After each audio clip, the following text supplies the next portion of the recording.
Assalamualaikum warahmatullahi wabarakatuh. Halo, perkenalkan nama saya Muhammad Faisal Abinaya. Saya berasal dari Universitas Pasundan Bandung, Fakultas Hukum, Prodi Ilmu Hukum.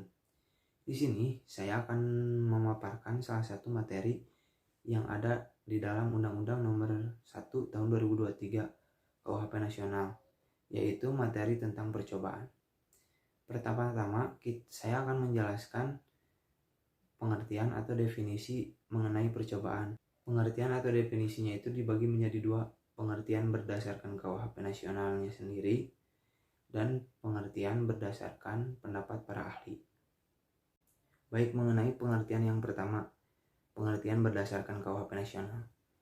Percobaan melakukan tindak pidana terjadi jika niat pelaku telah nyata dari adanya permulaan pelaksanaan tindak pidana yang dituju, tetapi pelaksananya tidak selesai, tidak mencapai hasil, tidak menimbulkan akibat yang dilarang, bukan semata-mata atas kehendaknya sendiri. Dilihat dari pengertian KUHP nasional ini, jadi percobaan itu di mana si pelaku melakukan tindak pidana, tetapi tindak pidananya itu tidak selesai atau tidak mencapai hasil dari apa yang dia inginkan, bukan atas kehendak dia sendiri. Ada faktor dari luar yang menyebabkan tidak mencapai hasil atau tidak selesai. Lalu yang kedua, pengertian berdasarkan pendapat para ahli. Yang pertama ada Martiman Projo Hamijoyo.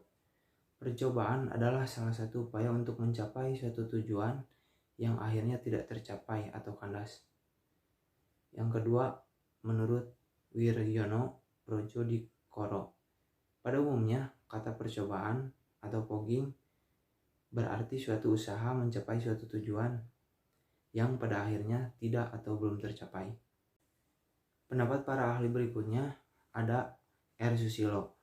Percobaan yaitu menuju ke sesuatu hal akan tetapi tidak sampai pada hal yang dituju itu, atau hendak berbuat sesuatu sudah dimulai akan tetapi tidak selesai.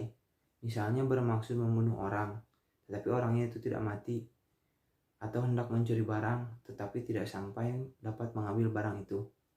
Yang selanjutnya ada dari John Kers yang mengartikan percobaan berarti berusaha untuk mencapai sesuatu tetapi tidak tercapai. Selanjutnya dasar hukum. Dasar hukum dari percobaan terdapat dalam pasal 17 sampai 19 Undang-Undang Nomor 1 KUHP Nasional. Baik, selanjutnya di sini saya akan membahas perbedaan isi dasar hukum yang terdapat dalam KUHP Nasional dan KUHP PPS. Di sini saya sudah mencantumkan isi dasar hukum dari keduanya. Bisa teman-teman dilihat dari isi dasar hukumnya, perbedaannya sangat sedikit, di mana definisinya juga sama-sama seperti itu, tetapi di dalam KUHP yang terbaru dibahasnya lebih detail mengenai percobaan.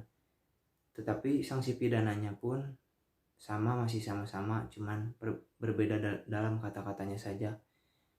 Semula dari KUHP yang lama, sanksi pidana untuk percobaan dikurangi sepertiga dari sanksi pidana pokok, dirubah menjadi sanksi pidana untuk percobaan paling maksimal menjadi 2/3. Padahal itu sama-sama definisinya sama-sama 2/3.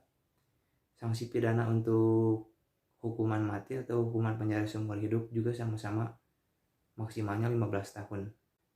Perbedaan isi dasar hukumnya yaitu dari KUHP nasional dibahas lebih detail mengenai percobaan, seperti percobaan yang tidak dipidana dengan syarat pelaku menghentikan kehendaknya dengan sukarela atau atas kesadaran diri sendiri. Yang kedua, mencegah terjadinya perbuatan itu.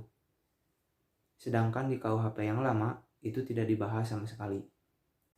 Selain itu, ada pula di KUHP nasional yang membahas bila percobaan itu menghasilkan kerugian atau tindak pidana di bidang lain, maka bisa dipidana sendiri. Sedangkan di KUHP WVS tidak dibahas. Selanjutnya, yang terakhir, contoh kasus nyata. Gimana sih contoh kasus nyata dari percobaan? Menurut saya, salah satunya yaitu penusukan Syekh Ali Jaber oleh Alvin Adrian Ketika itu Syekh Ali Jaber sedang mengisi sebuah acara ceramah di Bandar Lampung. Lalu tiba-tiba seorang pemuda berumur 26 tahun yang bernama Alvin Adrian melakukan penusukan. Lalu Syekh Ali Jaber refleks menghindar dengan tangan, lalu penusukannya terkena kepada bagian lengan.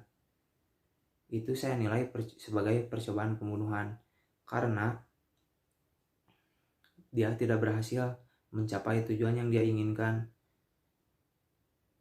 Percobaan pembunuhan